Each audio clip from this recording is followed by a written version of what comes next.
Hello guys, welcome back to Rich Sarah Hutzer. За удаа хүлээлгсэн дуучлаарай. Би айгуу цагуу байлаа хүмүүсийн хувийн ажиллагааг хийсээр хагаад. За өнөөдрийнхөө бичлэгийн бүгдээрээ материал ортон төрсэн хүмүүсийнхаа 8 дугаар сарын ерөнхий энергийг харцгаая.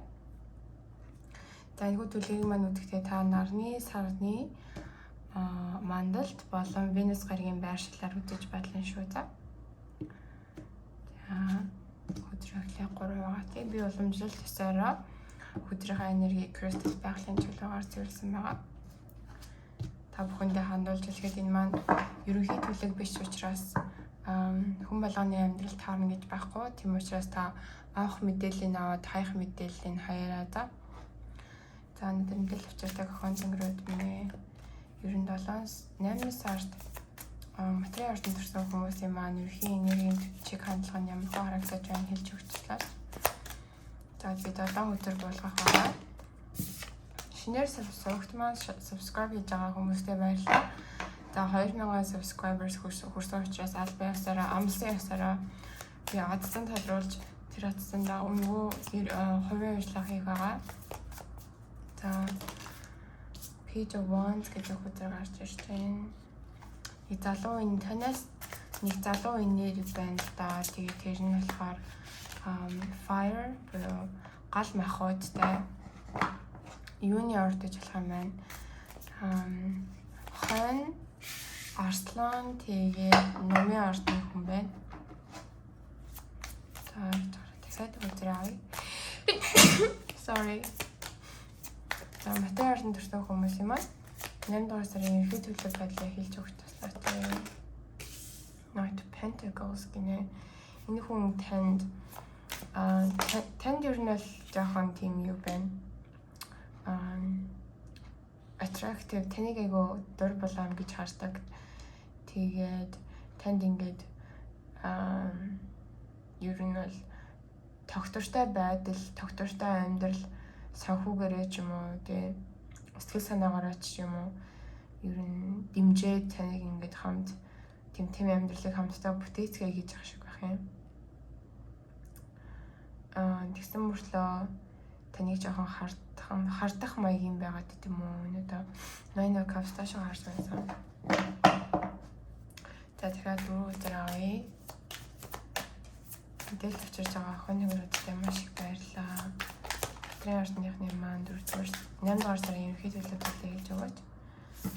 За энийг гоё нэр гарч ирж байна. Ten of Cups гэдэг нэр гарч ирж байна. Ер нь бүхэл юмар хангалуун хүссэн яг одоо байгаа байдал чинь таны амьдрал яг та хүссэн байдалд амьдралынхаа шат дээр байна гэж харагдаж байна.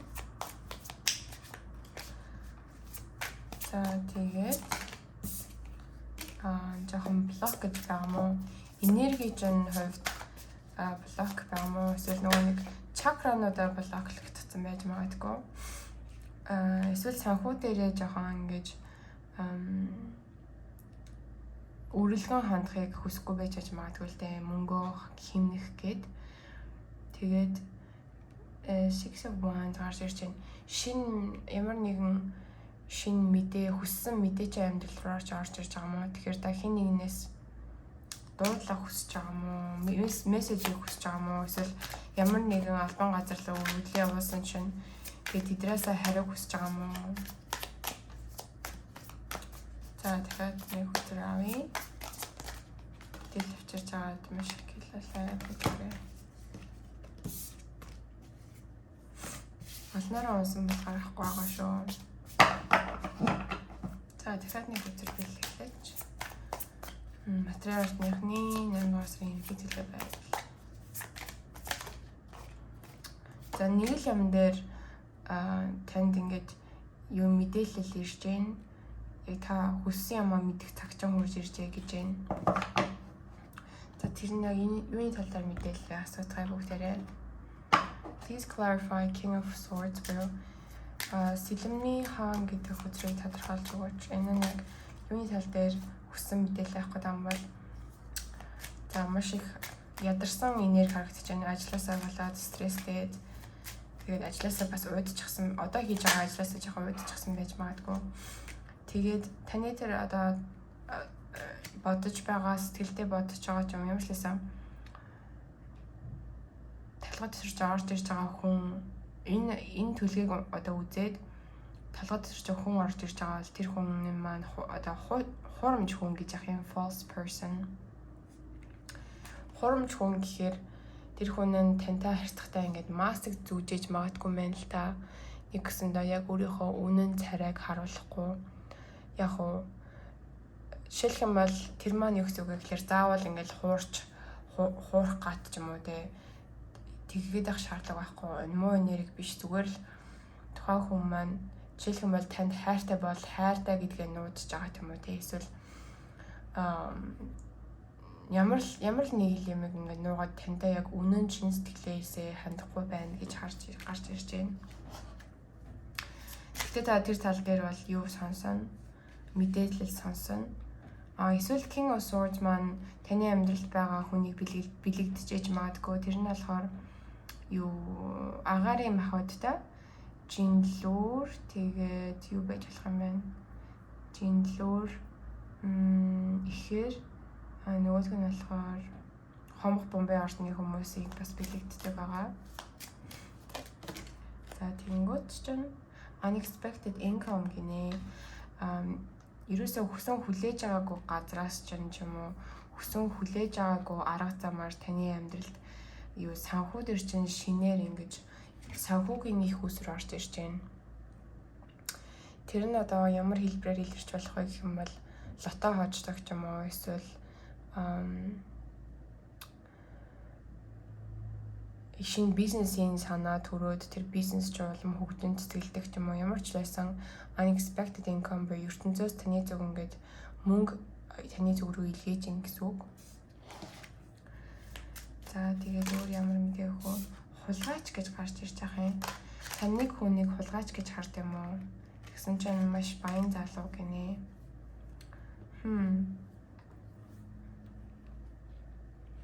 Хулгайч гэдэг энергитэй албатай. За бин хөдрийг тодорхойлуулаа тий. Мэдээлэл хийж байгаа хонь хөрөд миний хулгайч гэдэг энергийг тодорхойлж өгөөч. Энэ нь яг юутай холбоотой вэ? Сүнсээ сэрээгээч гэж харж ирж байна. Одоо яг таны амьдрал дээр ирээдүйнхаа замыг тодорхойлох игдэхтэй мөччөө ирлээ. Тийм учраас өөрийнхөө сүнсийг сэрээ өөр дээрээ анхаарлаа хандвал өөрийгөө олж нэ гэж гарч ирж байна. Hanged Man ташаалаа. Тэгээ 901 гарч ирж байна. За хин нэг нь таны цагаас хулгайлах гадээж магадгүй. Тэр маань юу гэсэн үг вэ гэхээр яг өөрийгөө хөгжүүлээд өөр дээрээ анхаарад өөрийнхөө ирээдүг одоо хөгжүүлэх, цэцгэлүүлэх арга хэмжээ аваад өөр дээрээ ингэж хамаг анхаарлаа хандуулах чийтэл хин нэгэн хүн таны цагаас хомслоод байгаа мó. Тэгээд таныг тэгээд жоохон энерги ядарсан болгоод иж магадгүй л дээ. Ингээд таныг өөртөө ингээд цаг аваад өөрийгөө анхаарад одоо дасгал хийчихсэн ч юм уу те эсвэл унтахчихсэн ч юм уу эсвэл одоо юу гэсэн ямар ч хэсэг өөр дээрээ цаг гаргахчихсэн чинь тэрнээс ч хулгайлаад хомслоод тэгээд таныг энерги болоод ядраагаад байгаа мó. Тэгээ Hanged Man таашаага харж унлаа. Тэгээд ерөнхийдөө бол энэ маань юу гэж нэхлээр яг өөрийнхөө сүнсийг сэрээхийн тулд арга хэмжээ өөр дээрээ илүү анхаар гэж ах шиг байна. За бид нар түүний Nine of Cups буюу 9 аяг гэдэг хүзрийг тодорхойлоод энэ маань босоогоор унахаар хүсэл биелж гэн гэдэг хүзэр ахгүй юу. Тэр доошоо хааж унахаар та өөрийн чинь хүсэл чинь биелэхгүй байна гэж бодоод байгаа мó. ертөнцийн танд хүссэн юм чинь таны зүг рүү өгөхгүй байна гэж бодоод байгаа мó. Ямар нэг л юм сэтгэл дундуур байгаад байна л да. За мэдээлэл хийж байгаа хоногуд минь 9 хүзрэг 9 аяг гэдэг хүзрийг тодорхойлж өгөөч.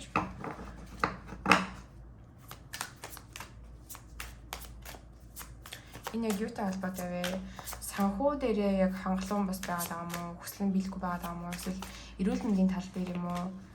Яг бие ингээд асгал хийгээд гой болгоё гэж байтал яг тэр нь биелэхгүй байгаад байгаа мó, эсвэл хайр дурлалын талбар дээр юм болоо тэр талаар хэлж өгөөч.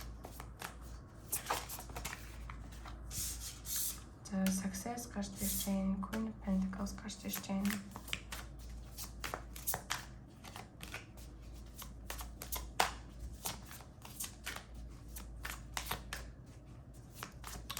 Нэг хүн танд ингээд амлалт өгсөн байна л да. Хоёлаа ингээд маш амжилттай аз жаргалтай байна гэд амлалт өгсөн. Тэгсэн чинь тэр хүн нь яг ингээд тэр амлалтандаа хүрээгүүд нь та сэтгэл хангат сэтгэл одоо дундуур байна гэж харагдаж байна. Chariot гэдэг хүчээр болохоор амлалт аз жаргал амжилтыг бэлэгдэж байдаг. Тэгээ тэрнийг амлсан юм л да. Энэ King of Wands буюу энэ одоо юу галны махбодтой хүн байна. Миний түрүүний хэрсэнчлэн арслан юм уу эсвэл хон тэгээд номын орны хүн ингэж ерөнхийдөө King of Wands маань ямар хөө төрлийн хүн байдаг вэ гэхлээр юу emotionally unavailable буюу зүрх сэтгэлээ яг ингээд 100% одоо танд өгөхөд бэлэн биш байдаг хүн.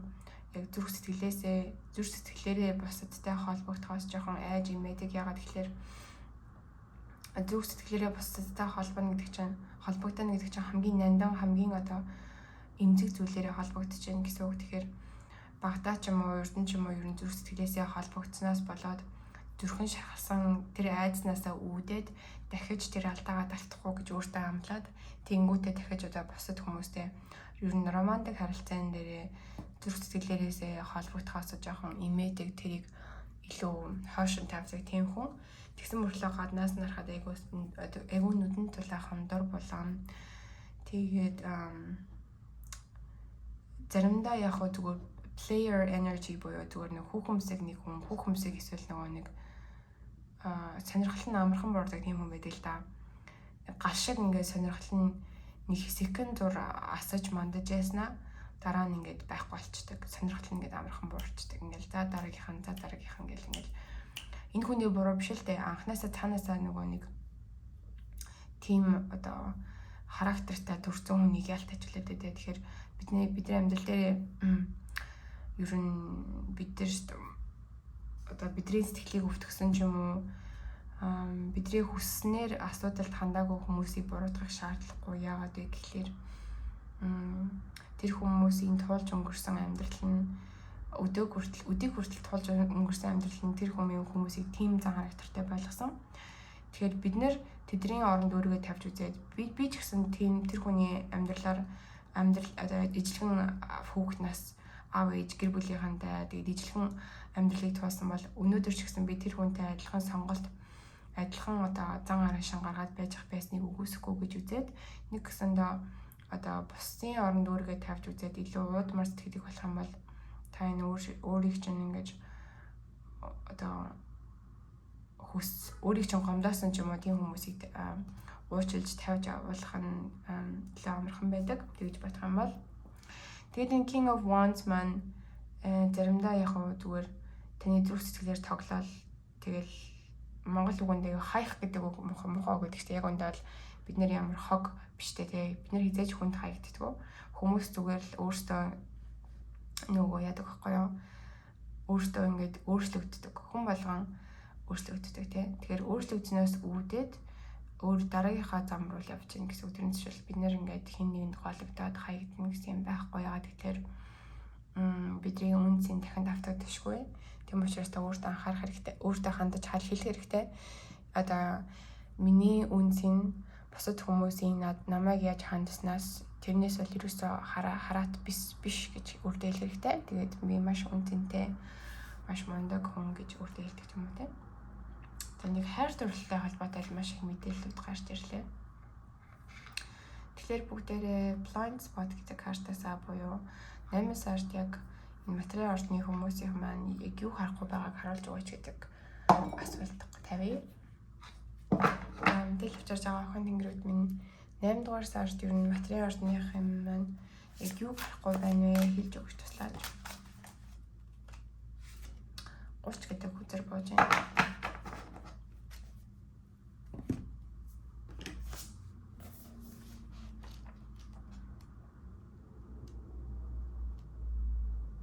Short term thinking gini.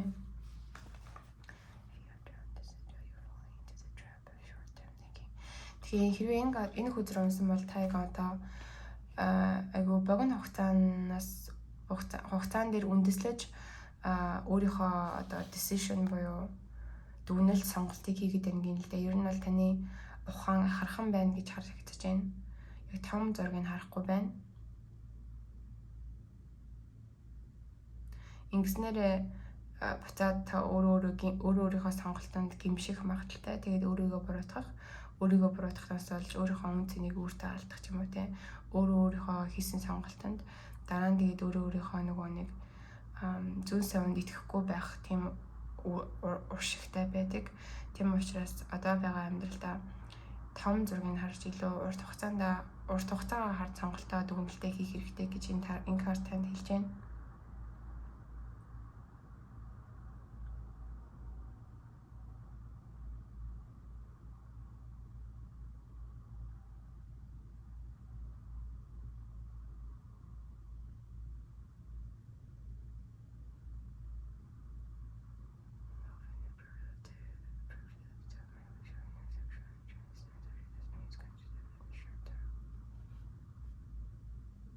Одоо жишээлх юм бол нэг эмэгтэй байна гэж үзье л да. Тэр эмэгтэй байна одоо эр хүнээр хайрлуулах гэсэн сэтгэлээсээ сонирхлоосоо болоод одоо нэг эрэгтэй хүнтэй ингээд ойр дотн болоод хамгаалалтгүйгээр ойр дотн болсон чинь жирэмсэн болчдаг. Тэгсэн чинь дараа нь тэр нөгөө нэг хүн маань тэр эрэгтэй нь хаяад явна гэж би шууд хэлчихлээ. Тэр эрэгтэй нь одоо сонирхол нь өөр тийш ханддаг гэдэг ч юм уу тий. Тэгэхээр энэ эмэгтэйгийн алдаа юу байсан бэ гэхээр яг урт хугацаанд хараагүй шууд богино хугацаанд бодоод тэгцэн. Тэрнээс гэхдээ энэ бол би яг буруу гэж хэлэхгүй л дээ. Яагаад тэгэхээр зарим хүмүүс яг одоотой амьдрал маргааш би амьдраач үгүй ч үг гингүүтэй юунд санаа зовхгүйгээр сонголтоо хийдэг шээ те. Тэгэхээр би энэ эмэгтэйгээ бас буруутгахгүй. Зүгээр л энэ нөгөө нэг богино хугацаанаас харж сонголтоо хийхийн нэг жишээг ярих гэсэн. За өөр нэг жишээ байх юм бол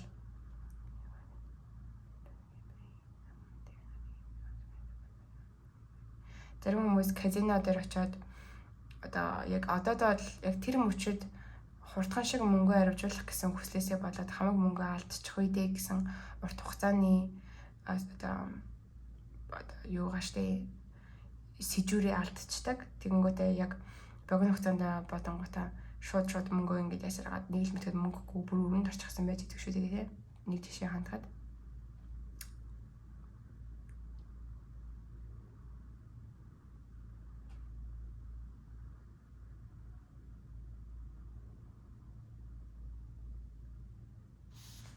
And permanently ended.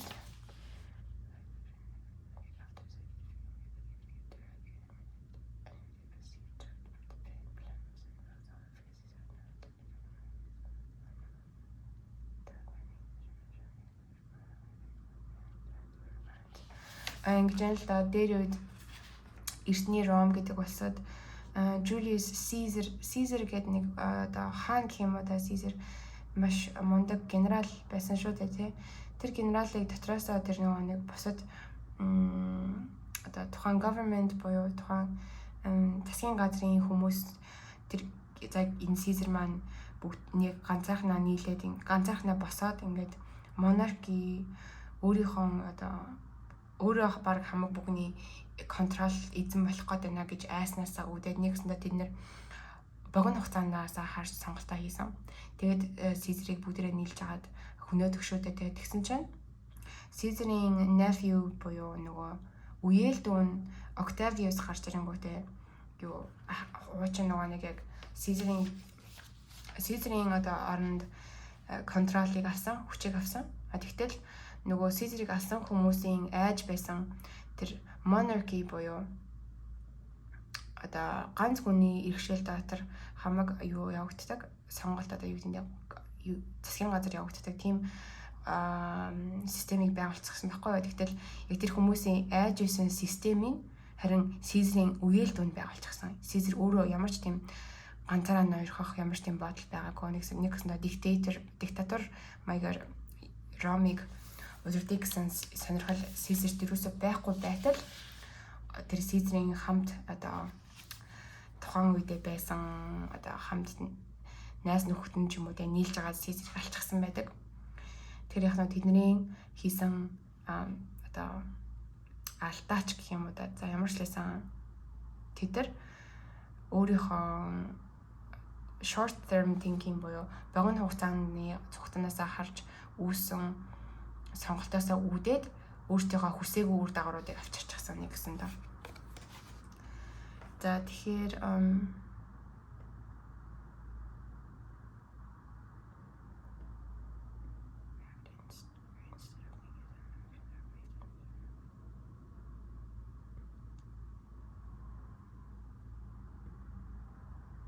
энэ карт маань танд юг анхааруулж байна вэ гэхээр та яг одоо нэг сонголт юм уу нэг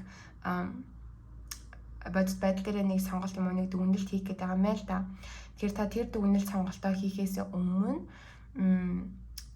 за би яг энийг урт хугацаанд харж хийж байна уу эсвэл богино хугацаанд харж хийж байна уу гэдгийг бодоод хэрэг урт хугацаанд харж хийж байгаа бол энэ надад буцаад сөргөөр нөлөөлөх магадaltaй шүү гэдгийг өөртөө анхааруулах юм байна л да.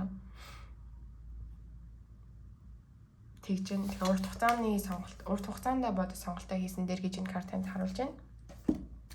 За бүгдээрээ trinketээс нэг 3 яваарай. Star ашигтай. За шүхэр шашин тэгээд starfish гарч ирж байна. Тэгэхээр энэ 3 trinketийг харахаар таны дотор ч ямар нэгэн сэтгэл юм уу бодол орж ирж байна гэсэн мэдрэмж ч юм уу.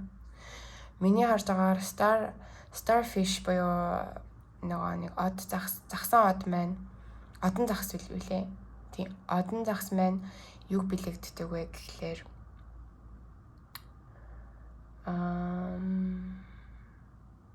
өөрийнхөө нөгөө нэг эргэн тойрныг цэвэрхэн байлга гэж гарч ирж байна.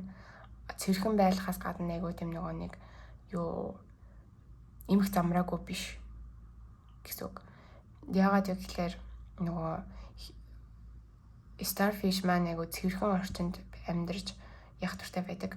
Одоо жишээлбэл хэрэг та starfish-ийг аквариум дотор тижээдэг бол өөрийнхөө аквариумны усыг одоо давтамжтайгаар сольж явах шаардлагатай. Тэгвэл starfish нь ингэж юу ч хардаггүй ч юм уу те. Амьдрахад жоохон хэцүү болдог ч юм уу тийм байдаг хаа. Би нэг юмнаас уншижсэн юм аа. Тэгэнгүүт ч юу яаж байгаа байхгүй юу?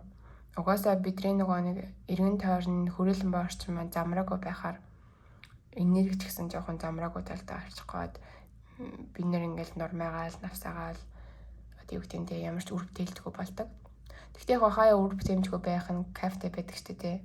Гэхдээ байнгын тийм байл бас хэвтэлдээ ямар ч үр бүтээлчгүй байх юм бол хөгжил сэтгэлтэй явагдахгүй. Тэгээ нөгөөдг нь болохоор Иесус Христийн нэг загалмай гарч ирж байгаа энийг би шашинтай холбож үзнэ. Тэгэхээр шашин бурхантаас гадна ерөнхийдөө бол faith буюу өөрийнхөө амьдралдаа итгэл одоо юу гэдэг нь те яг зөв замаараа явж байна гэдэгтээ итгэл тэгээд өнөөдрийг басан бүх зүйлүүд маань таны сүнсний хөгжлийн төлөө болсон шүү гэдэгт итгэлтэй байх юм байна л да. Тэгээд битгий бууж уу гэж байна. Тэгээд шүхэр маань ямар мэдрэмж, ямар одоо санааг илэрхийлдэг вэ гэхээр энэ 8 сар таны амьдрал руу ертөнц ямар ч ситуац, ямар ч одоо зүйл шийдсэн гэсэн танд тэрнтэйгээ нүүр тулах, тэднийг давж туулах бүхэл хэрэгслүүд ч байгаа шүү. Гэр дотор ч бороо орж исэн ч гэсэн шүхэр ч байгаа шүү гэж сануулж байна. Тийм учраас битгий бууж өгөөрэй гэж материал артынхандаа хэлээ. Тэгээд та бүгдтэй амжилт хүсье. Дараагийн дугаар хүртэл баяр таа.